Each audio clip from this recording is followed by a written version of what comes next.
তুমি দেরি করে ফেলাইছো, দেরি করছো দেখে তো হয়েছে। আচ্ছা শুরু করে দেখো। বন্ধন শক্তি, তারপর হচ্ছে আন্তঃআণবিক শক্তি, তারপর হচ্ছে রাসায়নিক শক্তির রূপান্তর, শক্তির পরিমাপের একক, এই বিষয়গুলো আমরা জানবো। তারপরে হচ্ছে তাপের পরিবর্তনের ভিত্তিতে রাসায়নিক বিক্রিয়ার শ্রেণীবিভাগ। এখানে অনেক কিছু গুরুত্বপূর্ণ জিনিস জানার আছে। তাপহারী বিক্রিয়া, আপোৎপত্তি বিক্রিয়া, এই বিষয়গুলো এখানে আমরা জানবো। আবার তাপের পরিবর্তন কিভাবে ডেল্টা এর মান বের করতে সেটা আমরা জানবো। আর এখানে কিছু ম্যাথ আছে, সেই ম্যাথগুলো দেখবো, বিক্রিয়া থেকে কিভাবে ডেল্টা বের করতে হয় সেগুলা। আর শক্তির কোথায় কি ব্যবহার আছে, ড্রাই সেল, ড্যানিয়েল সেল, এই বিষয়গুলো জানবো। এই তো মোটামুটি এই চ্যাপ্টার তেমন কিছু না, আবার একেবারে বাদ দেওয়ার মতো কিছু না, তবে কিছু গুরুত্বপূর্ণ বিষয় আছে। যেমন এখানে তড়িৎ বিশ্লেষণ আছে, এই বিষয়গুলো ভালোভাবে জানতে হবে। কঠিন না, এটা ইজি একটা মজার চ্যাপ্টার, ভালো লাগবে আশা করি। তো আমরা শুরু করি। প্রথমত আমাদের আগের পড়াগুলোকে একটু রিমাইন্ড করতে হবে এই চ্যাপ্টার বোঝার ক্ষেত্রে। এখানে রাসায়নিক বন্ধন কি জিনিস এবং সেই বন্ধন শক্তি কি জিনিস, সেই জিনিসটা আমাদেরকে একটু জানতে হবে। তো আমরা চলে আসি বন্ধনে।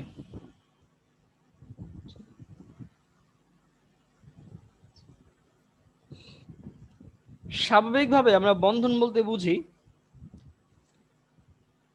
আবদ্ধ থাকা, যুক্ত থাকা, বা আমাদের সমাজের মধ্যে আছে না বন্ধুত্বের বন্ধন, ভালোবাসার বন্ধন, অনেক বন্ধন আছে। সো এই বন্ধনগুলা আমরা স্বাভাবিকভাবে বুঝি। এখন রাসায়নিক বন্ধন বলতে আসলে কি বোঝায় সেটা আমাদের বুঝতে হবে। ধরো কার্বন ডাই অক্সাইডের কথা আমরা বলতে পারি, কার্বন ডাই অক্সাইড আর পানি, আমি এই দুইটা নিয়ে উদাহরণ দিই।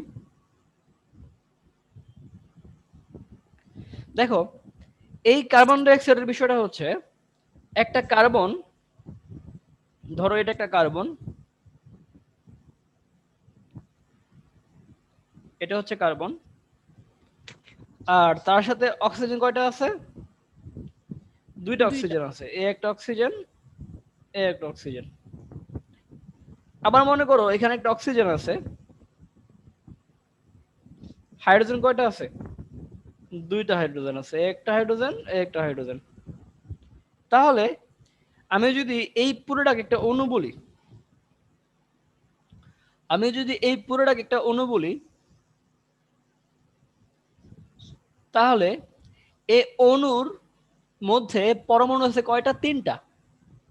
এর মধ্যে একটা হচ্ছে কার্বন আর বাকি দুইটা হচ্ছে অক্সিজেন। তার মানে আমি বুঝতেই পারতেছি যে যখন দুইটা বা তিনটা বা একাধিক পরমাণু পরস্পরের কাছাকাছি আসে এবং যুক্ত হয়, এই যুক্ত হওয়ার জন্য এদের মধ্যে কি আমি বলতে পারি কোনো একটা সম্পর্ক সৃষ্টি হয়েছে বা এরা আবদ্ধ হয়ে গেছে, মানে কি এদের মধ্যে একটা বন্ধন সৃষ্টি হয়েছে, যেই বন্ধনটা কি করছে এদেরকে একসাথে করে রাখছে। ঠিক আছে, আবার সেম ভাবে দেখো এখানে একটা হাইড্রোজেন, দুইটা অক্সিজেন, অর্থাৎ একটা হাইড্রোজেনের সাথে দুইটা অক্সিজেন কি হয়েছে, একটা বন্ধন সৃষ্টি করছে। তো এটা একটা বন্ধন। তা এখন বন্ধনটা আসলে কেন হয়? মূলত বন্ধনের সংজ্ঞা যদি আমরা চিন্তা করি তাহলে বলতেই পারি যে কোন একটা অণুতে পরমাণু সমূহ যে আকর্ষণ বলে পরস্পরের সাথে যুক্ত থাকে, সেই আকর্ষণের নামই হচ্ছে বন্ধন। তো তোমাদের একটা কথা বলি, মনে রাখবা, যখন দুইটা পরমাণুর মধ্যে, ধরো এখানে আমি সোডিয়াম ক্লোরাইডের কথাই বলি, NaCl, এ একটা সোডিয়াম, আর কি তার সাথে মনে করো আরেকটা কি আছে, এখানে একটা ক্লোরিন আছে, এদের মধ্যে কি হয়েছে, একটা বন্ধন হয়েছে, সোডিয়াম ক্লোরাইড কি একটা বন্ধন হয়েছে। তো এখন যখন দুটা বন্ধন সৃষ্টি হইল, তখন আমরা কিছু শক্তি পাইলাম, কিছু শক্তি পাওয়া গেল। আবার যখন দুইটা বন্ধন ভেঙে যায় কোনো বন্ধন, তখন কি এই শক্তিটা ব্যাক করে। বিষয়টা অনেক কেমন, ধরো কোথাও কোনো বিয়ে হয়েছে, একটা ছেলে একটা মেয়ের সাথে বিয়ে হয়েছে, তো বিয়ে হলে কি করে, ধরো ওই আশেপাশের মানুষজনদেরকে দাওয়াত করে খাওয়ায়, তাই না? দাওয়াত করে খাওয়ায় অথবা মিষ্টি টিষ্টি বিলায় না, সোজা কথা হচ্ছে যে তারা খরচ করে। তার মানে যখন দুইজনের মধ্যে সম্পর্ক হয়, তারা কি করবে, আশেপাশের মানুষকে কিছু একটা জিনিস দিবে, যা দিবে তাই হচ্ছে শক্তি। কি দিবে? শক্তি দিবে, অর্থাৎ আমরা শক্তি পাবো। যখন দুইটা পরমাণু পরস্পর যুক্ত হইলো, আমরা কিছু শক্তি পাবো। আবার যখন পরমাণু, আবার মনে করো আশেপাশের কিছু কুটনি মানুষ থাকে না, যারা ওই সম্পর্ক ভাঙার জন্য উঠে পড়া লাগে, তারা অনেক কাঠ খড় পোড়ায় কি করে, দুজনের মধ্যে সম্পর্ক ফাটল ধরায় দেয়। ধরে কি করলো, এখানে কিছু কুটনি আছে যারা কি করলো, এই দুইটাকে তারা অনেক চেষ্টা করে অনেক কাঠ খড় পোড়ায় আলাদা করে দিল। তার মানে বাইরের কিছু মানুষ তাদের মধ্যে কি করছে, কিছু একটা জিনিস প্রয়োগ করছে, ওদের ভিতরে সন্দেহের বীজ ঢুকাই দিছে, ওদের ভিতরে ঝামেলা লাগাই দিছে, কি করলো, তাদের মাঝখানকার বন্ধনটা ভেঙে ফেলছে। তাহলে এখানেও কিছু একটা জিনিস প্রয়োগ করে বন্ধনটা ভাঙতে হয়েছে, সেটাও কি শক্তি। এটা মনে থাকবে বিষয়টা। আমি তো তোমাদেরকে মূলত এইটাই বলতে চাচ্ছিলাম যে যখন দুইটা বন্ধ মানে দুইটা পরমাণুর মধ্যে বন্ধন সৃষ্টি হয়, তখন আমরা কিছু শক্তি পাই। আবার যখন পরমাণুর বন্ধনটা ভেঙে যায়, তখন কি বাইরের থেকে শক্তি দিতে হয়, অর্থাৎ বাইরের থেকে শক্তি প্রয়োগ করে গিয়ে এদের মধ্যে সম্পর্কটা ছিন্ন করতে হয়। আর এই যে বন্ধন ভাঙা গড়া, এই ভাঙা গড়ার মধ্যকার যে শক্তির পার্থক্য, এই পার্থক্যই কি হয়, বিক্রিয়াতে তাপের উৎপাদন করে, মানে তাপের পরিবর্তন ঘটায়। মনে করো এই সোডিয়াম ক্লোরাইড, এদের মধ্যকার বন্ধন ভাঙার জন্য আমি ধরলাম এখানে 100 পরিমাণ জুল। এই জুল হচ্ছে শক্তির একক। নর্মালি আমরা এই চ্যাপ্টারে দেখবা এই পর্ব হচ্ছে জুল বা কেজে, মানে কিলো জুল, অর্থাৎ 1000 গুণ। জুলকে 1000 গুণ করলে যেটা কিলো জুল হয়। ধরো এদের মধ্যে বন্ধনের শক্তি হচ্ছে 100 কিলো জুল, মানে যদি এই সোডিয়াম আর ক্লোরিন বন্ধনে আবদ্ধ হয়, এদের শক্তি কি, আমরা 100 কিলো জুল পরিমাণ শক্তি পাবো, মানে 100 কিলো জুল মিষ্টি খাবো, সোজা কথা, মানে 100 কিলো জুল আমি টাকা পয়সা পাচ্ছি। আবার যখন এদের মধ্যে বন্ধনটা ভাঙতে হবে, আমাকে বাইরে থেকে এই 100 কিলো জুল শক্তি আমাকে দিতে হবে।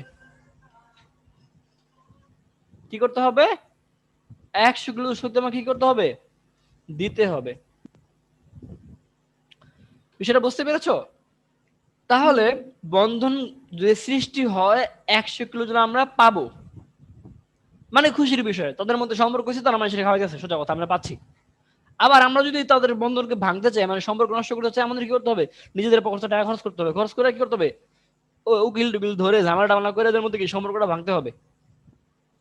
সো এই এই যে তাপগুলা বা শক্তিগুলা, এইগুলাকে বলা হয় কি শক্তি, বন্ধন শক্তি। তা আমরা আমাদের বইয়ের ভিতরে যে টপিকটা দেখলাম, সে টপিকের মধ্যে একটা টপিক ছিল কি, বন্ধন শক্তি। বিষয়টা বোঝা গেছে? এই দেখো এখানে কি ছিল, বন্ধন শক্তি ছিল। তো বন্ড এনার্জিটা আমরা বুঝতে পারলাম। এখন এই বন্ধন শক্তির সাথে আরো কিছু বিষয় আমরা জেনে নিব। এই বন্ধন শক্তি থেকে কি হয়, পরবর্তীতে বিক্রিয়া তাপ হয়। আন্তঃনবিক শক্তির আমরা একটু পরে জানি, এটা এখন দরকার না, আমরা এখন শক্তির রূপান্তর শিখব।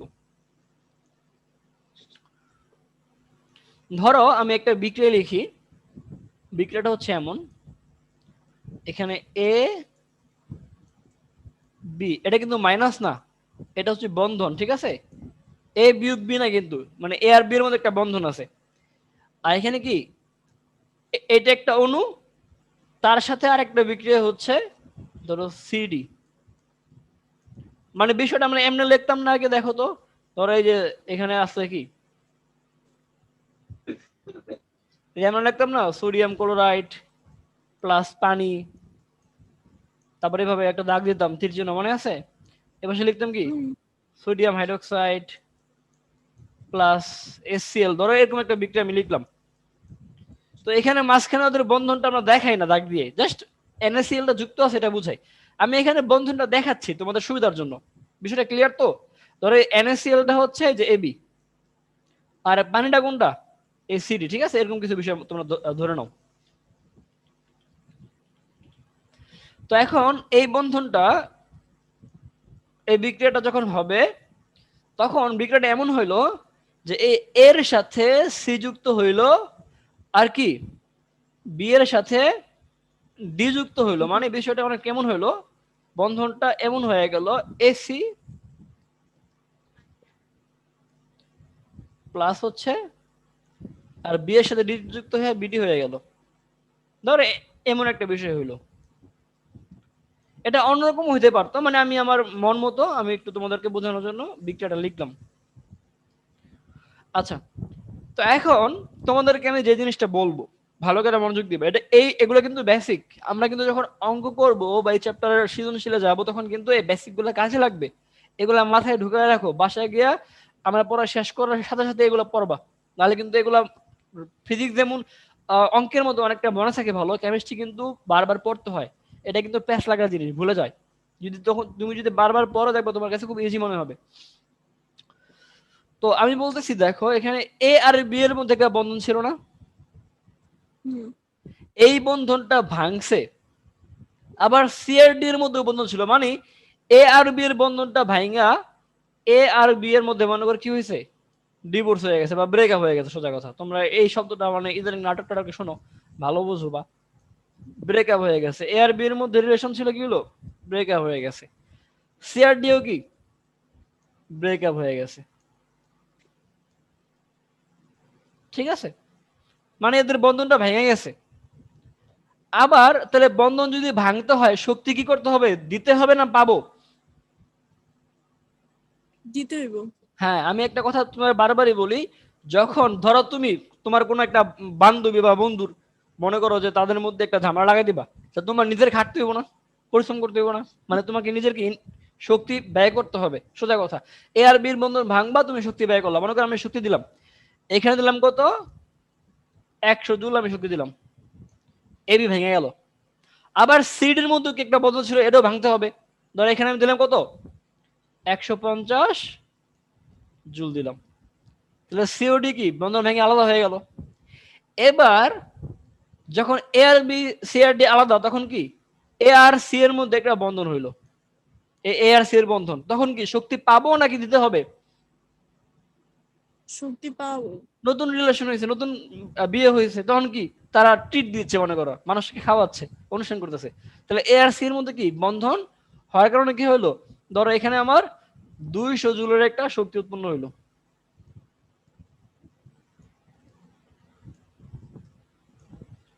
আবার বি আর ডি এর মধ্যে কি হলো, একটা বন্ধন সৃষ্টি হইলো। এখানে মনে করো পাইলাম আমি, ধরো এখানে আমি পাইলাম হচ্ছে 100 জুল, ঠিক আছে? তাহলে এই যে বন্ধন ভাঙলো আর বন্ধন গড়লো, এই বন্ধন ভাঙা গড়ার মধ্যে শক্তির কিছু পার্থক্য হইলো। মানে আমি যদি বলি আমি মোট বন্ধন ভাঙতে কত শক্তি দিয়েছি, এই 100 আর 150 যোগ করলে কত পাওয়া যায়, 250। আমি মনে করে যোগ করে কত পেলাম, 250 জুল টোটাল আমি শক্তি ইনভেস্ট করছি। আবার যখন নতুন বন্ধন হলো, এই দুটো যোগ করে কত পেলাম আমি, বলো? 300 পেলাম হচ্ছে আমি 300। তাহলে আমার 50 জুল লাভ হইলো না? এখন যদি আমি বলি যে এই দুইটা, এই বিক্রিয়াটার মধ্যে কটুকুর তাপের পরিবর্তন হলো, তাহলে ডেল্টা এস এর মান হবে কত?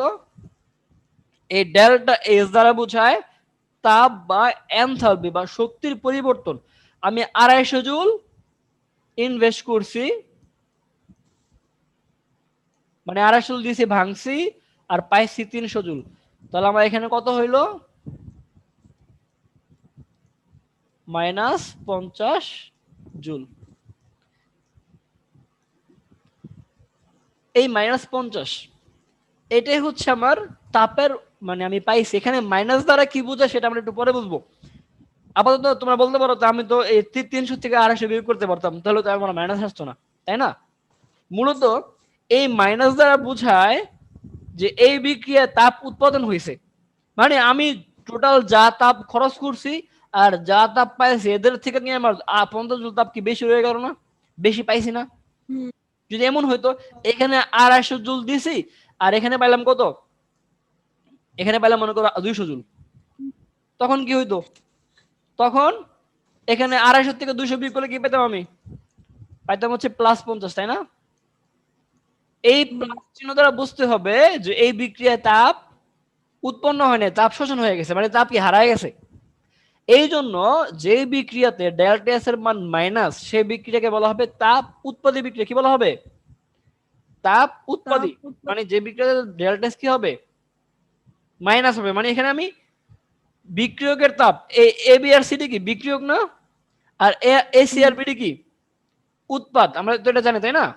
যারা বিক্রিয়া করে তাদেরকে বলা হয় বিক্রিয়ক, আর যারা বিক্রিয়ায় উৎপাদিত হয় মানে উৎপন্ন হয় তাদেরকে বলা হয় কি? উৎপাদ। উৎপাদ। যদি বিক্রিয়কের বন্ধন ভাঙার শক্তিটা থেকে উৎপাদের শক্তি বেশি হয়ে যায় তাহলে এটা কি মাইনাস হয়, তখন কি তাপ উৎপত্তি হয়। আর যখন উল্টা হয় তখন কি তাপ হারি হয়। তাহলে মনে রাখবা বিক্রিয়া তাপের উৎপাদনের উপর ভিত্তি করে দুই প্রকার। কয় প্রকার? দুই প্রকার। দুই প্রকার। আমি জানি তোমাদের একটু প্যাস লাগতেছে, অনেক কিছু শুনতেছো, সবকিছু মাথায় থাকবে না, মাথায় থাকার দরকারও নেই। বাসায় পড়লে তখন দেখবা আবার মাথায় থাকবে।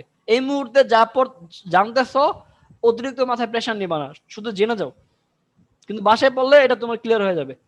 আমি বলছি তাপ উৎপাদনের উপর ভিত্তি করে। তাপ এর উৎপাদন মানে উৎপন্ন হয় কি হয় না এর উপর ভিত্তি করে বিক্রিয়া কয় প্রকার? দুই দুই প্রকার। প্রকার। একটা কি? এক নম্বরটা হচ্ছে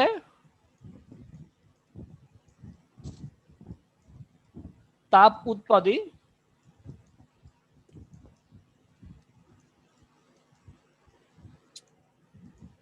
আর দুই নম্বরটা হচ্ছে তাপহারী।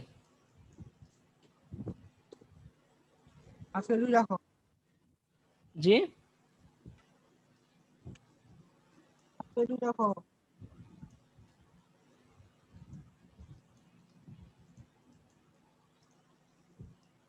হ্যাঁ। ভার্বের বলো তো, আমি কথাটা শুনি না ঠিক মতো।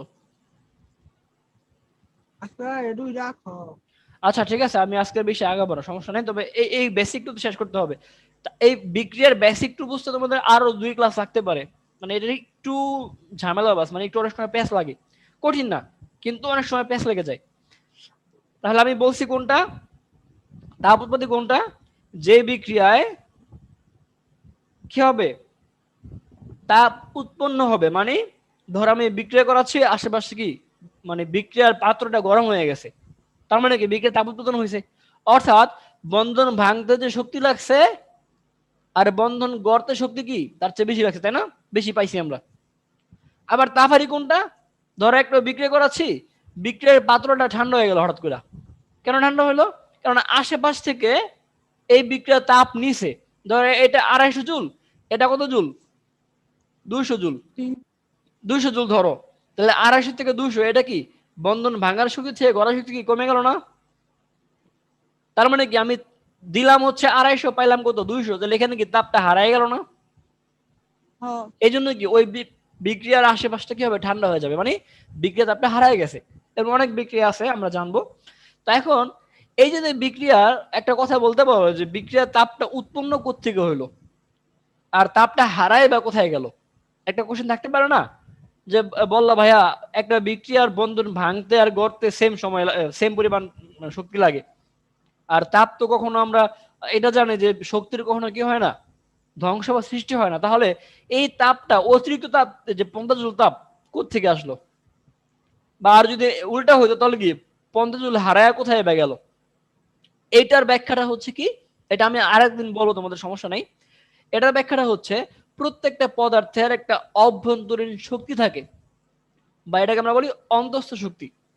এই অন্তস্থ শক্তিটাই কি হয় পরবর্তীতে তাপে রূপান্তর হয়। মানে হচ্ছে এই পুরো বিক্রিয়কগুলোর অন্তস্থ শক্তি মনে করা হচ্ছে 250, বা 250 না, এটা অন্য একটা মান ধরি আমরা, ধরো 1000। আর এই উৎপাদগুলোর মধ্যে কি হইলো? এই শক্তিটা কইমা 950 হয়ে গেছে, যে কারণে কি মাঝখানে 50 জুল শক্তি কি হারায় গেল না? হুম এই 50 জুলি কি হয়েছে, তাপে পরিণত হয়ে গেছে, যেটাকে আমরা তাপ হারি। এখন এই বিষয়টা কিন্তু উল্টা লাগতেছে না, যে এটার মধ্যে 250, এটার মধ্যে 300, প্রথমটায় বেশি পরেরটায় কম, আর এখানে উল্টা, প্রথমটায় সরি, প্রথমটায় কম পরেরটায় বেশি, এখানে কি প্রথমটায় বেশি পরেরটায় কম, এখানে প্যাচ লাগবে একটু, এই জন্য এটা আমি এখন বুঝাচ্ছি না, এটা এরকম মাথায় রাখো যে এই অভ্যন্তরীণ শক্তি কি হয়, তাপে পরিণত হয়ে যাওয়ার কারণে কি হয়, ওর মধ্যে শক্তি হ্রাস পায়। আবার কি আশেপাশের পরিবেশ থেকে যে তাপটা আমরা বিক্রিয়া গ্রহণ করে, সে তাপটা কি হয় এই উৎপাদের অভ্যন্তরীণ শক্তিতে পরিণত হয়ে যায়, বিধায় কি হয় 50 জুল তাপ বিক্রিয়া পাত্র থেকে হারায়া যায়। ঠিক আছে, এই বিষয়গুলো একটু মানে তোমাদের কাছে পেন লাগবে, এগুলো আস্তে আস্তে ঠিক হয়ে যাবে। তো তোমাদের আজকে আমি এটুকুই রাখলাম, বেশি কিছু না, কারণ অনেকদিন পর আবার আমরা কেমিস্ট্রি পড়তেছি, একটু সময় লাগবে। আর তোমরা শুরু করবে হচ্ছে 7টা বাজে, এটা মনে রাখবা, দেরি যেন না হয়, কারণ আমি আমার নিজের অনেক কাজ থাকে তোমাদের জন্য। তোমরা যদি দেরি করো তাহলে কি আমি বেশি দূর আগাতে পারবো না। এই জন্য তোমরা চেষ্টা করবা 7টার মধ্যে করার জন্য। তোমাদের ক্লাস কিবার ছিল জানি?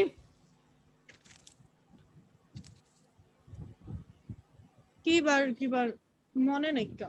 আচ্ছা, শুক্রবার শনিবার হবে, ঠিক আছে, এই সময় 7টা থেকে। তারপরে দরকার হলে চেঞ্জ করবো, ওটা পরেরটা পরে, আপাতত শুক্র শনি এটা মনে রাখবা।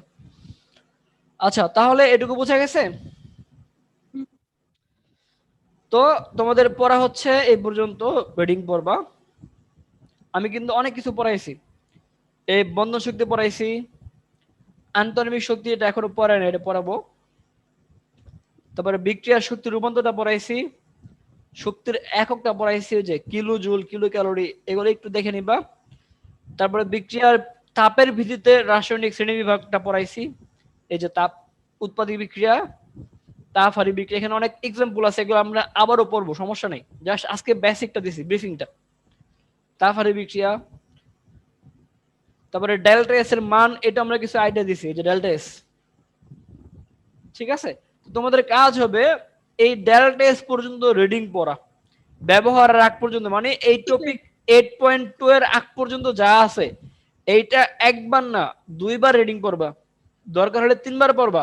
এটা আমি ক্লাস শেষ করার পরেই পড়বা, আয়সা ঘরে যাওয়ার পর ভাবলি এখনই পড়া শুরু করবা।